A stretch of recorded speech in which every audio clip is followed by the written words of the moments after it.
প্রায় 2 সপ্তাহেরও বেশি সময় ধরে চলা তেল সংকট এখনো অব্যাহত রয়েছে। মঙ্গলবার ঢাকার অধিকাংশ ফিলিং স্টেশনে দেখা যায় যানবাহনের দীর্ঘ সারি, বেশ কিছু পাম্প বন্ধ দেখা যায়। রাজধানীর তেজগাঁও এলাকার সিটি ফিলিং স্টেশন মঙ্গলবার সকাল 10:30টার দিকে গিয়ে দেখা যায় পাম্পটি বন্ধ।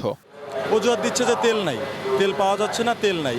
যতই বলি যে অনেক পর্যাপ্ত আছে আদতে তো নাই। একটা পাম্পে 24,000 লিটার পার ডে ডিমান্ড মানে সাপ্লাই হয়, সেখানে আমরা আমাদের যোগান এখন মাত্র 9,000 লিটার। এছাড়া মহাখালী ও আসাদগেট এলাকার বেশ কয়েকটি পাম্পে তেল বিক্রি চলছে সীমিত পরিসরে। ঘুরতে ঘুরতে এসে দেখি এখানে একটা সিরিয়াল, এই সিরিয়ালে 1.5 ঘন্টা থেকে 2 ঘন্টা, 1.5 ঘন্টা তো মিনিমামই হবে, 2 ঘন্টায় দাঁড়ায় থেকে তেল নিলাম। এখন 2 ঘন্টা 3 ঘন্টা দাঁড়িয়ে থাকার পরে যদি 300 টাকার তেল পাই, তাইলে ভাই আমাদের অবস্থা কি হয় বোঝেন।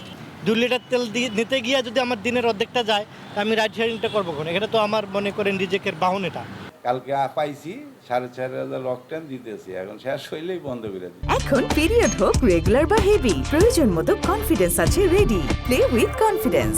চাহিদা অনুযায়ী তেল না পাওয়ায় অনেক স্থানে ঘটছে অনাকাঙ্ক্ষিত ঘটনা। পাম্প কর্তৃপক্ষ বলছে ডিপো থেকে চাহিদার তুলনায় অনেক কম তেল সরবরাহ করা হচ্ছে। আমরা তো মনে করতেছি তেলের সংকট নেই, কিন্তু যখনই আমাদের লোক ডিপোতে যায় তখন তারা সে বেঁধে দিয়ে দেয় 9,500 লিটারের বেশি দেওয়া হবে না।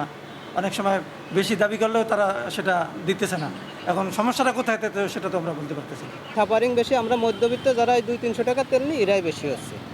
আমরা মজুতও করতে পারি না, আমরা বেশিও করতে পারি না। চলমান এই সংকট সমাধানে সরকারকে দ্রুত ও কার্যকর পদক্ষেপ নেওয়ার আহ্বান জানান ভোক্তাসহ সংশ্লিষ্ট সব পক্ষ।